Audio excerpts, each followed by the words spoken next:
মেসির মেসো যে অরূপ বিশ্বাস না, এটা তো পশ্চিমবঙ্গ জানতো। তাকে খামচে দিচ্ছে অরূপ বিশ্বাস, তাকে কোলে তুলে নিচ্ছে, এটা হাস্যকর। আর বিধানসভা ফ্লোরে নাম্বারস কথা বলে। আমার তো মনে হয় তৃণমূলের ফান্ড ভাগ করে মানুষের গায়ে দিয়ে দেওয়া উচিত।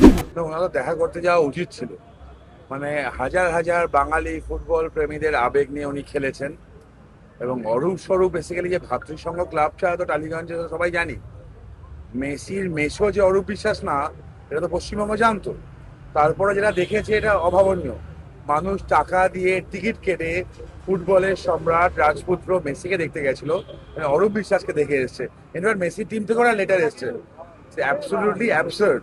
একজন ইন্টারন্যাশনাল ফুটবল আইকন, তাকে খামচে দিচ্ছে অরূপ বিশ্বাস, তাকে কোলে তুলে নিচ্ছে, এটা হাস্যকর। এটা কলকাতার নাম ইন্টারন্যাশনালি ম্যাগাজিনগুলো বেরিয়েছিল, এবং সে বেরোনোর কারণ কোনো ভালো কারণও ছিল না, এই মেসি গ্যান্ডের জন্য ছিল।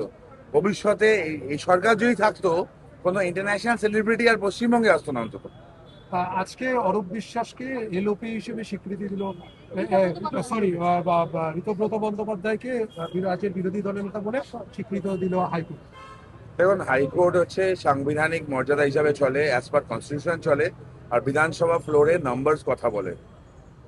ঋতব্রত বন্দ্যোপাধ্যায়ের সাথে নাম্বারস ছিল, তিনি ক্লেম করেছেন, মাননীয় স্পিকার মহাশয় সেটাকে অ্যাপ্রুভ করেছেন। তারপর একটা ফ্র্যাকশন হাইকোর্টে গিয়েছিল, যেতেই পারে, high court is open for everyone. হাইকোর্টে গিয়েছিল এবং হাইকোর্ট তাদের প্রেয়ার টার্ন ডাউন করে ডিক্লাইন করেছে। আমি আবার বললাম, ডেমোক্রেসিতে নাম্বারস কথা বলে। ঋতব্রত বাবুর কাছে নাম্বারস ছিল, he has been elected as LOP, that's it. তৃণমূলের ফান্ডে একটা জটিলতা তৈরি হয়েছে, সেটা কার কাছে যাবে? আমার তো মনে হয় তৃণমূলের ফান্ড ভাগ করে মানুষের গায়ে দিয়ে দেওয়া উচিত।